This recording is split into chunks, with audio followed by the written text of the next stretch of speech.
দেখো এটা তোমার ভাই না? ভাইয়া ভাইয়া আমরা চলে এসেছি।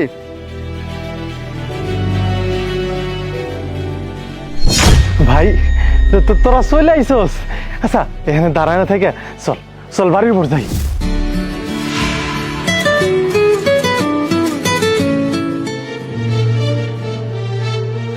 আসসালামু আলাইকুম ভাইজান, কেমন আছেন?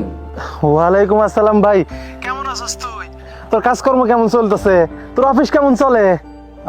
জি ভাইজান, আমার কাজকর্ম খুব ভালোই চলছে। তো ভাইজান যে বিষয়ে ফোন দিয়েছিলাম, অনেকদিন তো গ্রামে যাওয়া হয়নি, তাই ভাবছিলাম একটু গ্রামের দিকে যাবো। তাছাড়া তোমাকে অনেক দেখতে ইচ্ছা করছে, বাবাকে অনেক মিস করছিলাম। তো সবকিছু মিলিয়ে প্ল্যান করেছি যে কালকে যাবো গ্রামে। কিন্তু হ্যাঁ, আমার সঙ্গে কিন্তু আমার বউ আর আমার শাশুড়িও যাচ্ছে। হ্যাঁ অবশ্যই আসবি, তুই বাড়িতে আসবি, তোর বাড়িতে তুই আসবি, বারণ কিসের? হ্যাঁ তুই আসবি, আর তুই খালি তুই একা আসবি না, বউডারে লগে করে আনবি। কতদিন হয়ে গেল তোর বউডারে দেখি না।